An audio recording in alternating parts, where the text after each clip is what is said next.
The autumn rain hammered against the cobblestones of Lyon as German trucks rumbled through the narrow streets. Marie Dubois pressed herself against the cold stone wall of her bakery, watching soldiers march past with mechanical precision. The swastika flags hung like open wounds against the gray November sky of 1940. Inside her shop, the smell of bread, now rationed and sparse, mingled with fear. Marie was 32, a widow since the Great War took her husband. She had learned to survive alone, but nothing prepared her for this suffocating occupation. Through her fogged window, she noticed a figure stumbling in the alley across the street. A man in a tattered French uniform, his dark skin unmistakable even in the dim light. He was a tirailleur Senegalese, one of the African colonial soldiers France had recruited, then abandoned. The Nazis had issued orders. African prisoners were to be executed or sent to labor camps. Stories of massacres had already reached Lyon.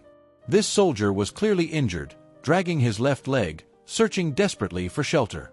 Marie's hands trembled as she gripped the door handle. Every instinct screamed danger. Hiding him meant death for them both. But watching the Gestapo's black cars prowl the streets, she knew she couldn't look away. Her fingers turned the lock. The soldier collapsed the moment Marie pulled him inside, his weight nearly dragging her down. She locked the door quickly, heart pounding against her ribs like a trapped bird. His uniform was soaked with rain and blood, a bullet wound visible through the torn fabric near his shoulder. "S'il vous plaît," he whispered hoarsely, his French carrying a melodic accent. "They will kill me." Marie dragged him behind the counter, her bakery suddenly feeling impossibly small. "I know," she breathed, already reaching for clean cloth.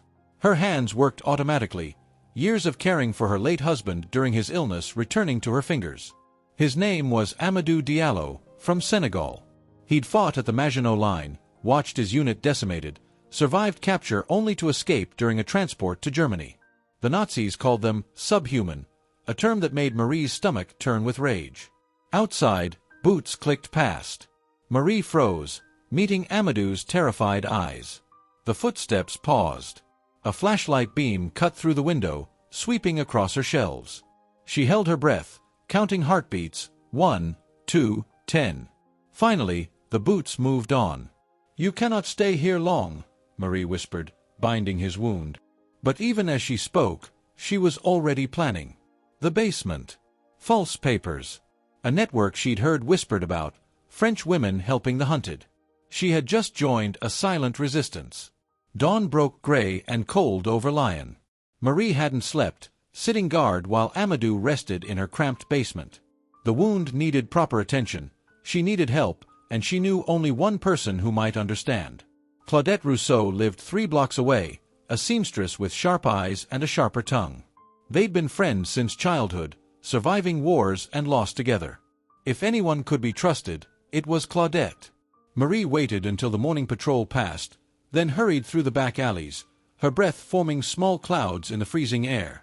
She knocked their old code, 2 quick, 1 slow. Claudette opened immediately, reading the fear in Marie's face. "I need your help," Marie whispered.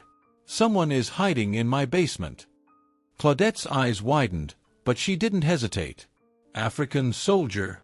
When Marie nodded, Claudette grabbed her coat. "You're not the first. There are others, women protecting them. We have a doctor, forgers, safe houses." Marie felt dizzy with relief and terror combined. "The Nazis. Kill us if they find out." "I know." Claudette gripped her hand. "But these men fought for France. Our country abandoned them, but we won't." Within hours, a network emerged from shadows: baker, seamstress, schoolteacher, nurse. French women who refused to accept Nazi brutality, who saw humanity where their occupiers saw only targets to eliminate.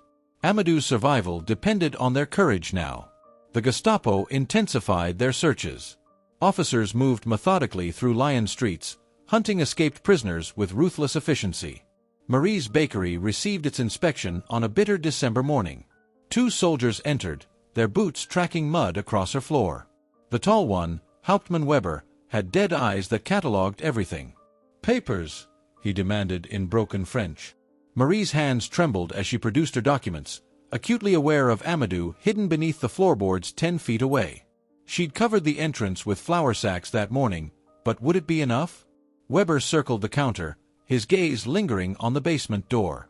You live alone. Since my husband died. 1918. The truth made her voice steady. He studied her face, looking for deception. The silence stretched unbearably. Below, Marie knew Amadou was controlling his breathing, remaining absolutely still despite his healing wound. One cough, one movement, and they'd both die. You bake for German officers now, Weber finally said. It wasn't a question. I bake for whoever has ration cards, Marie replied carefully. Weber smiled coldly, then left without searching further. But his parting words chilled her. We know soldiers are hiding in Lyon. We will find them all. That evening, Claudette arrived with devastating news. 3 women in Marseille had been executed for harboring African soldiers. The network was bleeding, but refusing to break. Amadou's wound healed slowly in the basement's damp cold. Marie brought him what food she could spare: bread, thin soup, occasionally a precious egg. They spoke in whispers during quiet hours, and gradually, understanding grew between captor and captive, savior and saved. Why risk this? Amadou asked one evening, his dark eyes reflecting candlelight. You don't know me. Marie set down the water basin, considering her words. My husband believed everyone deserved dignity. He died believing France stood for something better than hate. She paused. I won't let the Nazis make him wrong. Amadou told her about Senegal, the villages, the music, the family he'd left behind promising to return a hero. Instead, he'd found only slaughter. At Chasley, he'd watched German soldiers execute 80 African prisoners after they surrendered. He'd survived by hiding among corpses. They say we're animals, he whispered, voice breaking. Less than human. They're wrong. Marie's voice carried steel. The animals wear swastikas. Upstairs, the shop bell rang. Marie tensed, but recognized Claudette's signal knock. She'd brought identity papers, forged documents identifying Amadou as Jean Mercier, a French colonial administrator. Not perfect, but perhaps enough to move him to a safer location. The network was planning an escape route to Switzerland. 15 African soldiers, 5 guides, a journey through mountains in winter. Impossible odds. When? Amadou asked. 2 weeks, Claudette replied. If we all survive that long. Betrayal came wrapped in a friendly face. Pierre Marchand had been Marie's neighbor for years, a postal clerk who smiled easily and complained about rationing.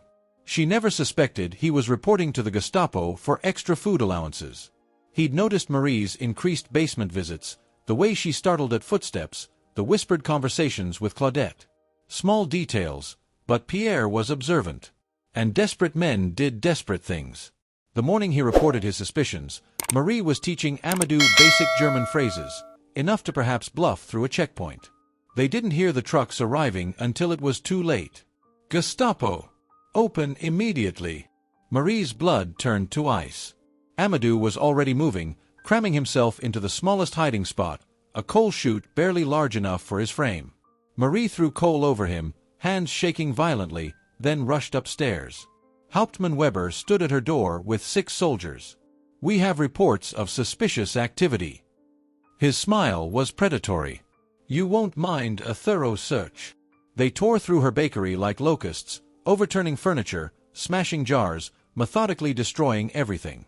Marie stood frozen, praying Amadou could remain silent, that the coal dust wouldn't make him cough.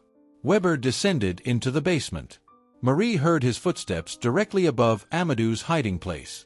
The moment stretched eternally. Then Weber climbed back up, frustrated.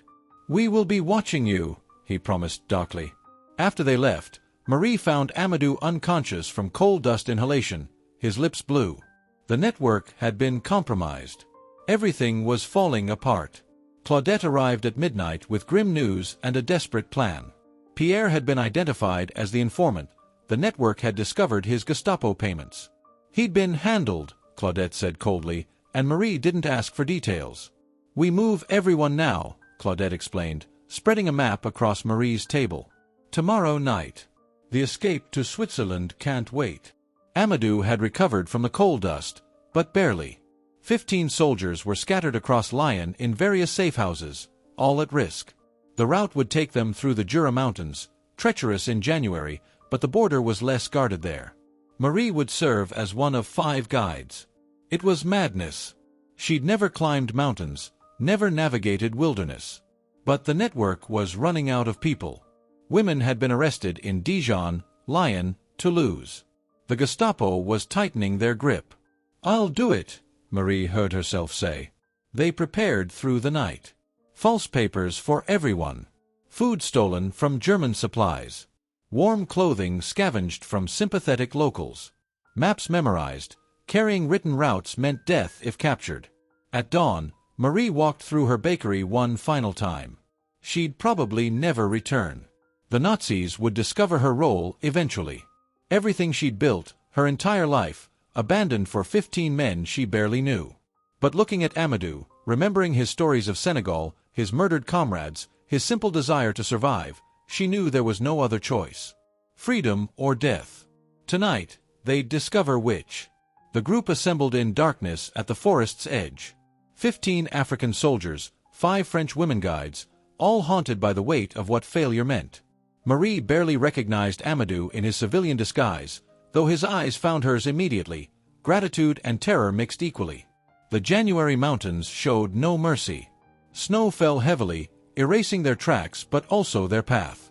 Marie's fingers went numb within hours, her breath coming in ragged gasps as they climbed higher. Behind her, the soldiers moved silently, years of military training keeping them disciplined despite exhaustion. Claudette led, using a compass and memory of a route she'd traveled once before liberation. The other guides, Simone, Eloise, and young Bridget, spread through the group, helping those who stumbled, sharing what little warmth remained. At midnight, disaster struck. German patrol lights swept the valley below. They'd been discovered. The hunters were coming. "Move faster," Claudette hissed, but the snow was too deep, the soldiers too exhausted. They'd never outrun the patrol. Marie made a split-second decision. "I'll lead them away. Keep going." "Marie, no." But she was already running, parallel to the group, making noise, leaving obvious tracks. Below, the lights shifted, following her now.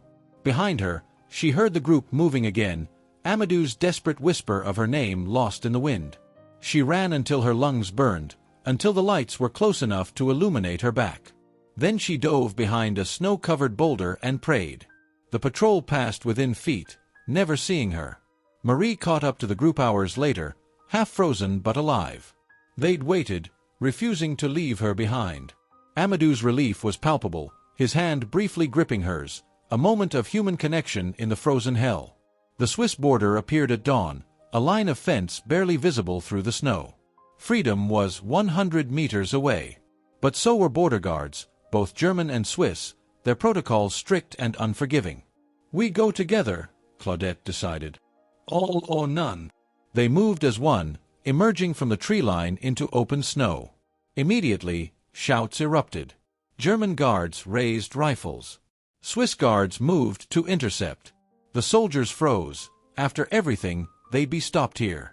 But Eloise stepped forward, shouting in perfect German, waving forged Red Cross documents. Marie didn't understand the words, but understood the deception. They were wounded French prisoners, being repatriated through neutral territory. The German guards hesitated. The lie was absurd, but in the pre-dawn darkness, with official-looking papers, confusion created opportunity.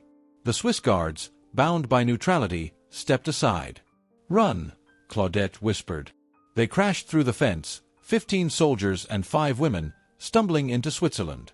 Behind them, German guards finally opened fire, but the bullets found only snow. They were across. They were free. Marie collapsed in the snow, Amadou beside her, both crying and laughing simultaneously. Around them, soldiers embraced their saviors, French women who'd risked everything for men their country had failed. Liberation had come at terrible cost, but in that moment, humanity had won. Switzerland interned them separately, soldiers in one camp, women in another.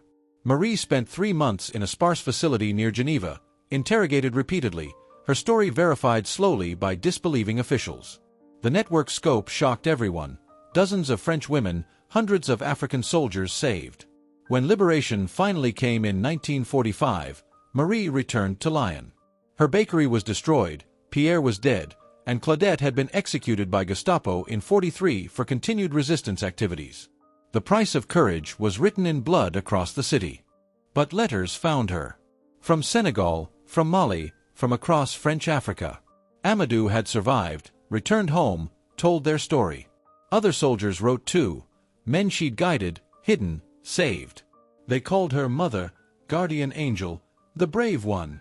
Marie never felt brave. She'd only done what was right when her country chose wrong. Years later, historians would document the network, French women who defied Nazi racial ideology, who saw humanity where others saw targets. They saved thousands, died in hundreds, and most were forgotten by history. But on quiet mornings, Marie would walk Lyon's rebuilt streets and remember the weight of Amadou's hand in hers, Claudette's fierce courage. The moment they crossed that border into freedom. She'd lost everything, home, friends, innocence. But she'd gained something irreplaceable, the knowledge that when darkness fell, she'd chosen light. That when her country abandoned its ideals, ordinary women kept them alive. That was enough. That would always be enough.